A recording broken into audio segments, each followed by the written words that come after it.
आज की इस वीडियो में हम लोग एक ऐसी कंपनी की राइज़ के बारे में बात करने वाले हैं जिसका नाम आपने डेफिनेटली सुना होगा और उस कंपनी का नाम है एनवीडिया।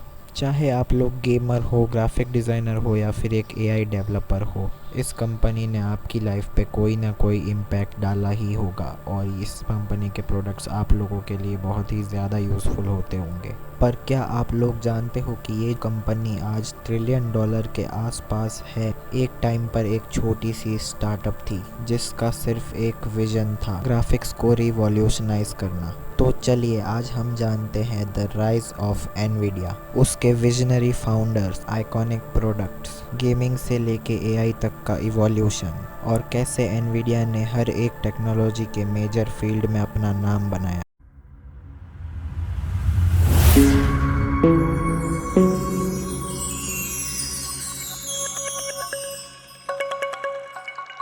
इस कंपनी की शुरुआत होती है 1993 में। 3 इंजीनियर्स जिनका नाम था जेनसेन युएंग, क्रिस मेलाशाउस्की और कर्टिस प्राइम।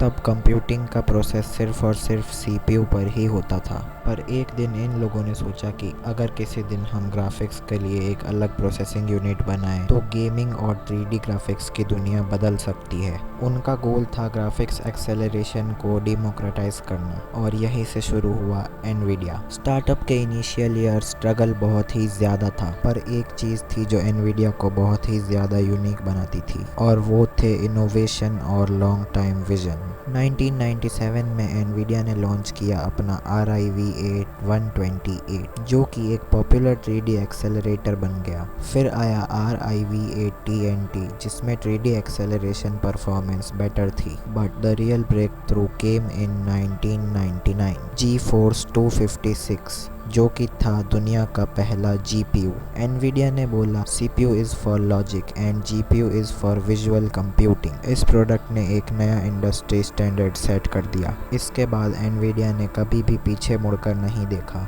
GeForce सीरीज ने गेमर्स के लिए एक नई दुनिया खोल दी। ग्राफिक्स पहले से 10x रियलिस्टिक और इमर्सिव हो चुके थे जो कि आप लोगों को बेटर परफॉर्मेंस प्रोवाइड करते थे गेमिंग करते टाइम। इन 2000s एनवीडिया ने GeForce के मल्टीपल वर्जन्स निकाले, GeForce 3, GeForce FX और GeForce 6, और हर बार परफॉर्मेंस लीप होती गई। ये वो टाइम था जब पीसी गेमिंग एक्सप्लोड कर रहा था। काउंटर स्ट्राइक, डूम 3 और क्राइसिस जैसे बहुत ही सारे गेम्स लॉन्च हुए और एनवीडिया ने हार्डवेयर सपोर्ट दिया ऐसे विजुअल्स के लिए जो कि पहले इम्पॉसिबल था। एक और बड़ा मूव था ATI के साथ कंपटीशन। ATI रेडॉन के साथ एनवीडिया की कंपटीशन में GPU मार्केट को और भी ज़्यादा एडवांस बना दिया था। और फिर 2006 में एनवीडिया ने एक और रिवॉल्यूशनरी प्रोजेक्ट लॉन्च किया जिसका नाम था CUDA आर्किटेक्चर। CUDA का फुल फॉर्म था compute unified device architecture. Simple भाषा में GPU सिर्फ और सिर्फ गेमिंग के लिए नहीं, अदर कैलकुलेशंस के लिए भी यूज़ हो सकता है। इसका मतलब साइंटिस्ट्स, रिसर्चर्स और AI डेवलपर्स भी अपना अपना काम इजीली कर सकते थे।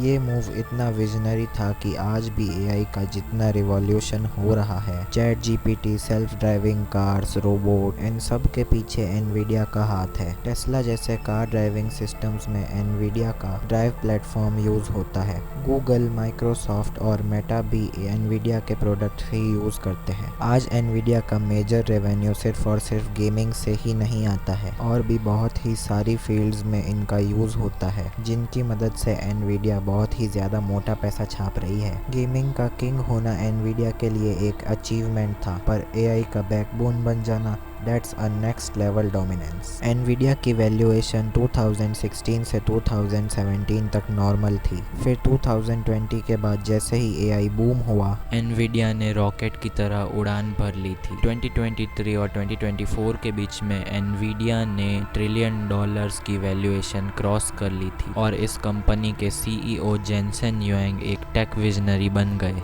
आज एनवीडिया हर जगह है, गेमिंग में, पीसीज में, लैपटॉप्स में, क्लाउड गेमिंग सेंटर्स के अंदर, डाटा सेंटर्स में और भी बहुत ही सारी जगह पे एनवीडिया मौजूद है। एनवीडिया सिर्फ एक जीपीयू कंपनी नहीं बल्कि वो एक एनवीडिया ओमनीवर्स पे भी काम कर रहा है, एक वर्चुअल वर्ल्ड सिमुलेशन प्लेटफॉर्म जिसके अंदर आप एक डिजिटल ट्विन बना सकते हो आपके जैसा ही दिखने वाला। एनवीडिया का गोल है एक रियल वर्ल्ड का डिजिटल रेप्लिका बनाना जिसमें इंडस्ट्रीज टेस्टिंग और ट्रेनिंग विजुअली कर सके। ये मेटावर्स का अपग्रेडेड वर्जन है। Plus Nvidia robotics, edge AI और क्लाइमेटिक सिमुलेशंस जैसे फ्यूचरिस्टिक फील्ड्स में भी काम कर रहा है। तो दोस्तों ये कहानी थी एनवीडिया की, एक छोटी सी ग्राफिक्स कंपनी से लेके गेमिंग का किंग और एआई रेवोल्यूशन का कोर बनने तक का सफ़र। इस जर्नी में इनोवेशन था, विजन था और एक रिस्क लेने की जर्नी थी, और इसीलिए सिर्फ एनवीडिया एक ब्रांड नहीं, एक फ्यूचर का फाउंडेशन बन चुका है। अगर आप लोगों को वीडियो पसंद आई तो वीडियो को लाइक और शेयर बिल्कुल करना, और सब्सक्राइब करना तो भूलना भी मत, और कमेंट में बताना एनवीडिया का कौन सा प्रोडक्ट आप लोगों को सबसे ज़्यादा इंटरेस्टिंग और इंस्पायरिंग लगा है। मिलते हैं अगले वीडियो में, तब तक के लिए बाय बाय।